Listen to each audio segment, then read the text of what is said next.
Welcome back, deep thinkers. Did you know that 1 in 4 women will experience domestic violence in their lifetime?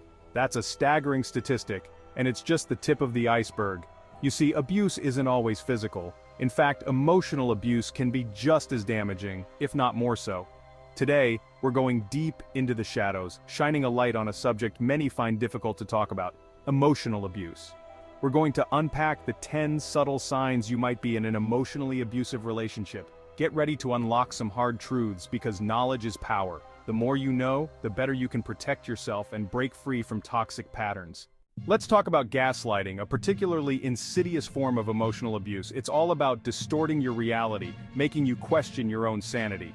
Imagine this: you tell your partner you felt hurt. Instead of apologizing, they deny it ever happened. They say, "You're imagining things."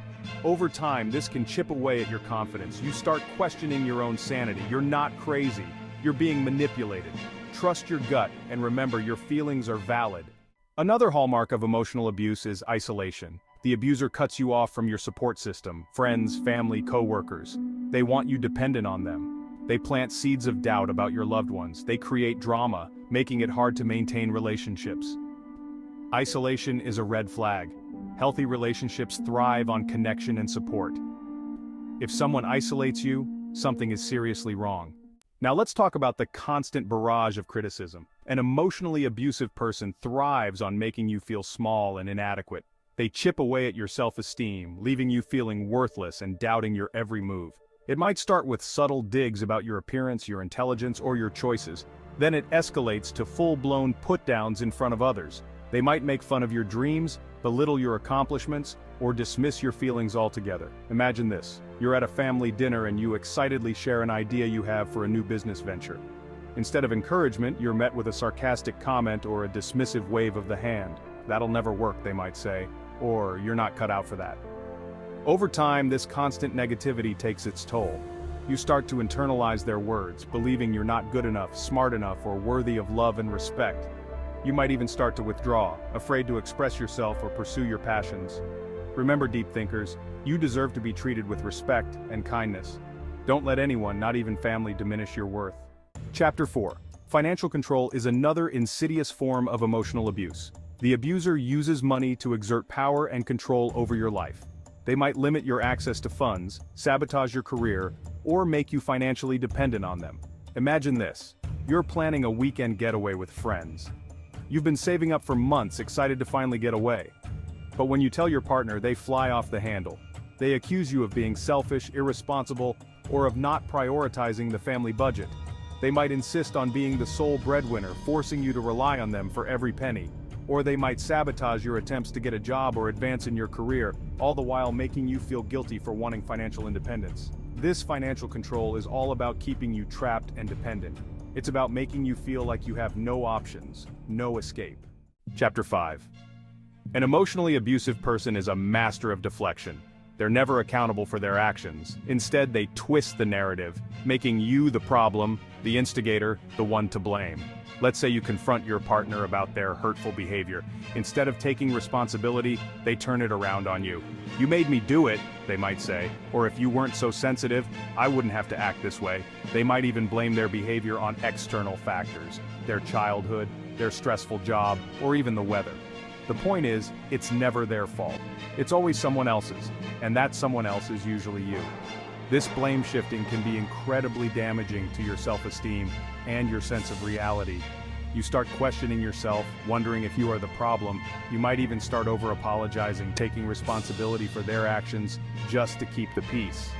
Remember, deep thinkers, healthy relationships are built on accountability and mutual respect. If someone consistently refuses to take responsibility for their actions, that's a major red flag. Chapter 6. Public humiliation is a particularly cruel form of emotional abuse. It's about shaming you and undermining your confidence in front of others. The abuser might make jokes at your expense, belittle your accomplishments, or share personal information to embarrass you. Imagine this: you're at a work conference presenting a project you've been working on for months. You're nervous but excited to share your ideas. Suddenly, your boss, the abuser, starts making snide comments about your work, questioning your competence in front of your colleagues. They might even bring up past mistakes or personal information that's irrelevant to the situation. The goal is to make you feel small, insignificant, and ashamed. This public humiliation can have a devastating impact on your self-esteem and your professional reputation. It can make you feel exposed, vulnerable, and afraid to speak up or share your ideas. Don't let them silence you. Chapter 7. Emotional Blackmail, the Price of Love. Emotional blackmail is a manipulative tactic used to control your behavior and get their needs met.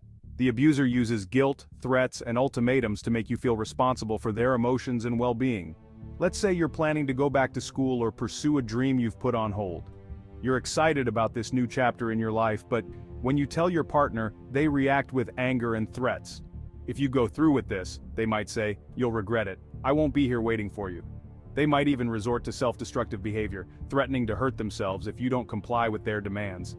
This is a form of manipulation, plain and simple. Remember, you are not responsible for another person's happiness. You have the right to make your own choices, even if they don't align with what the other person wants. Chapter 8. The Silent Treatment, the Walls of Silence. The silent treatment is often mistaken for just being upset, but it's a form of emotional manipulation. It's about using silence as a weapon to punish you, control you, and make you feel invisible. Imagine this, you're at a party and you're having a great time catching up with friends. Your partner, however, is fuming.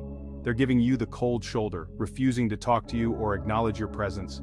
You try to engage, to figure out what's wrong, but they shut you down with icy silence. This silent treatment can go on for hours, days, even weeks. It's a way for the abuser to assert their power, to make you feel small and insignificant. It's a way to control your emotions, to keep you walking on eggshells, constantly wondering when they'll unleash their fury.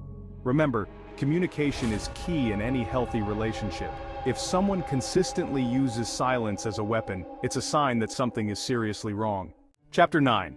Manipulative Apologies, the Illusion of Remorse. Now let's talk about those backhanded apologies, the ones that come with strings attached.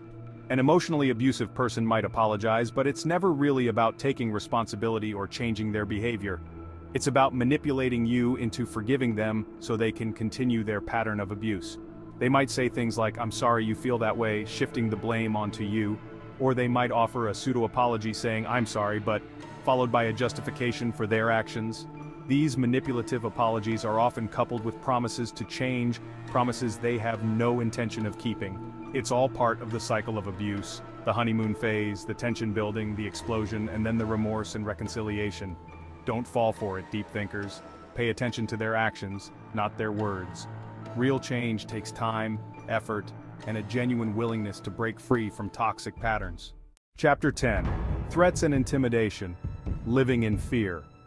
Threats and intimidation are clear signs of abuse. This can range from verbal threats of violence to subtle forms of intimidation, like slamming doors, throwing objects, or driving recklessly with you in the car. Let's say you're working on a project with a colleague, and they start making demeaning comments about your ideas. When you stand up for yourself, they react with anger and intimidation. They might stand over you, invade your personal space, or make threats about your job security. These tactics are designed to instill fear and control your behavior. The abuser wants you to be afraid, to back down, to never challenge them again.